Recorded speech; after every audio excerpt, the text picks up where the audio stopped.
อ่ะทักทายสบายดีพี่น้องมื้อนี้ก็สิพามาส้มเบิ่งจิ้งหรีดพี่น้อง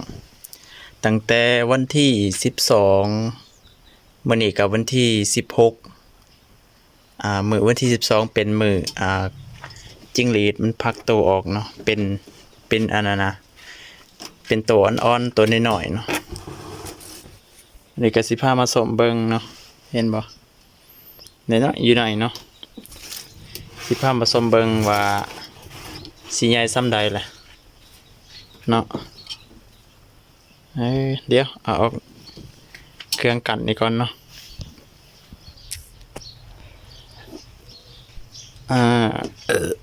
นี่ก็วันที่12มื้อนี้วันที่16มื้อไข่ที่ว่ามันพักเป็นตัวอ่อนๆเนาะมื้อวันที่12วันเริ่มแม่นวันที่11แต่ว่า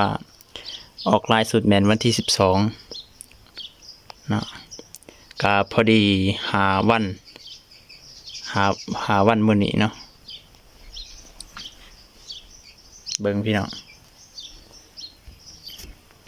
คือว่าบ่แจ้งปานใดสิมันมืดเปิดไฟก่อนเริ่มใหญ่เลยพี่น้องอาหารนี่ให้ประจำเลยน้ำอาหารให้แบบนี้เลยค้างปะไว้แบบนี้บ่ได้ทายมีแต่ตอนเช้ามื้อนี้แล้วค่อยเอาอาหารมาให้ตื่มน้อยนึงเนาะเพื่อให้อาหาร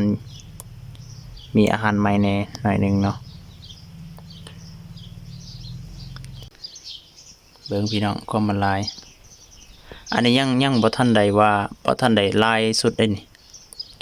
ยังว่าน้อยสุดได้นี่เพราะว่ามันไข่มันก็บ่ได้ลายปานใดเนาะ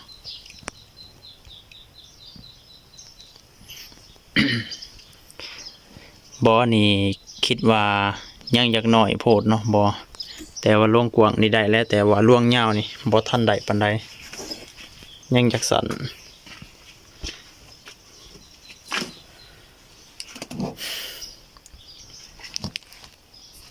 ตัวกินอิ่มมันก็พักผ่อนเนาะพี่น้องเห็นบ่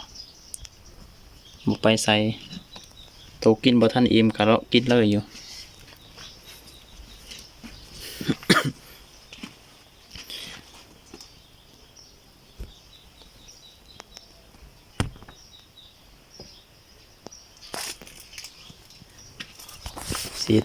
สีดน้ำใส่หน่อยนึงก่อน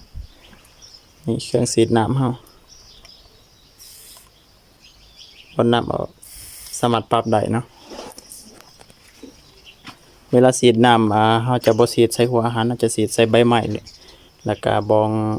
ที่ว่าอาหารเนาะอันนี้น้ำเนาะมองเฮาไว้น้ำเนาะสีดใส่บ่ใส่หลายพี่น้องใส่น้อยนึงก็ได้เนาะ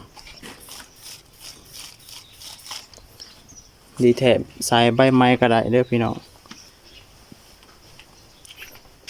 ใส่ใบกล้วยก็ได้ครับนี่อันนี้ใบคูนเนาะใส่ใบคูนเอา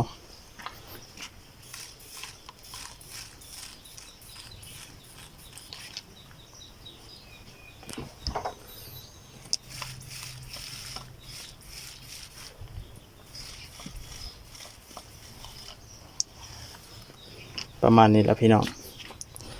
ก็บ่ได้บ่ได้เฮ็ดทุกมื้อเนาะเฮ็ดเป็นยามเนาะเวลาว่างเฮามาเบิ่งก็ได้เนาะเฮาบ่ได้เฮ็ดอีหลีอีหลอเนาะก็บ่ได้เมื่อยพอเลี้ยงพี่น้องพาอยากเลี้ยงก็เลี้ยงได้พี่น้องลองเบิ่งข้อยก็บ่ทันได้มีประสบการณ์ดอกแต่ว่า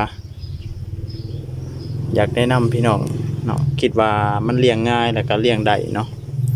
บ่มีประสบการณ์ก็เลี้ยงได้คิดว่าเพราะว่าข้อยก็บ่ทันได้มีประสบการณ์ข้อยก็หาลองเลี้ยงเบิ่งเนาะจากบ่อหนึ่งคิดว่าคันว่ามันเลี้ยงได้ก็สิขยายออกเนาะน่าจะบ่มีปัญหาแต่ว่าตอนนี้บ่ทันเห็นตัวตายเนาะพี่น้องบ่ทันเห็นพอโตตัวตายมีแต่ตัวมันตายก็คือตอนข้อยเอาอันนี้น้ำให้อาหารน้ำนี่นะให้น้ำค่อยจะเอาอัน ขี่เลื่อยข่อยใส่ขี่เลื่อยมาใส่แล้วบัดนี้ ปัญหาคือ มันไปดุดเข้าอันนั้นมองเฮาให้น้ำมันนะมันดุดเข้าแล้วบัดนี้ โตมันหน่อยเฮาเอาออกยากพี่น้องเอาออกโตมันยากบัดนี้ปัญหาตัวนี้ก็คือมันยากเด้อพี่น้องบ่แนะนำให้ถ้าสิเอาก็เอาแพร่มาใส่หรือว่าเอาอย่างอื่นมาใส่แนวที่ว่ามันแข็งๆแน่ที่ว่ามันบ่สามารถดุดเข้าไปได้เนาะถ้าเอาทรายมาใส่นี่ถ้ามันใหญ่แนวก็พอเอาอยู่เนาะหรือว่าขี้เลื่อยก็ได้เนาะถ้ามันใหญ่แล้วเอามาใส่ได้พี่น้องแต่ว่าตอนน้อยนี่บ่แนะนำเพราะว่ามันดุดเข้าไปในแล้วบัดนี้มันยากเข้าอนามัยพี่น้องอันนี้เฮาเอาแพร่เวลาเฮาอนามัยเฮาก็ดึงขึ้นเนาะดึงขึ้นมันเฮาก็สั่นหน่อยนึงมันก็ตกออกเนาะน้ำก็บ่ใส่เต็มพี่น้องใส่ซะมันซุ่มๆหน่อยนึงบัดแล้วมันก็สิดูดกินเอง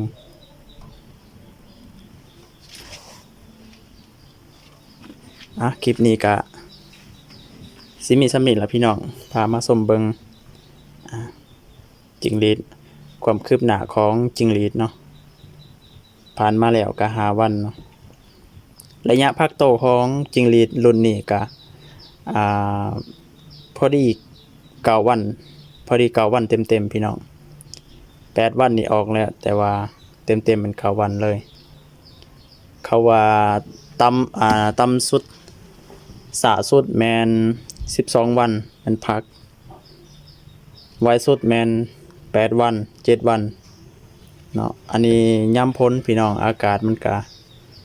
สิบ่ร้อนปานใดถ้าตกแรงพุ่นแหละตกแรงอากาศมันร้อนแต่ว่ายามพ้นนี่ก็พอแล้วพี่น้องพ้นบ่ตกคือจังซี่อากาศมันก็เอาเวลาเฮาพักไข่มันก็ออกง่ายเกิดง่ายกับใส่เวลาบ่ดนพี่น้อง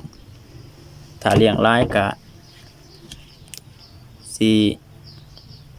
ต้องมีเวลาให้เนาะถ้าเลี้ยงหลายถ้าเฮาเลี้ยงบ่หลายคือจังซี่ก็เฮาพอมีเวลาวางอยู่พี่น้องสมมุติว่าเฮาบ่มีไผบ่มีเวลาคือจังซี่ก็พอเลี้ยงพี่น้องเอาจากบ่อ1 2บ่อนี่ก็พอแล้วเนาะ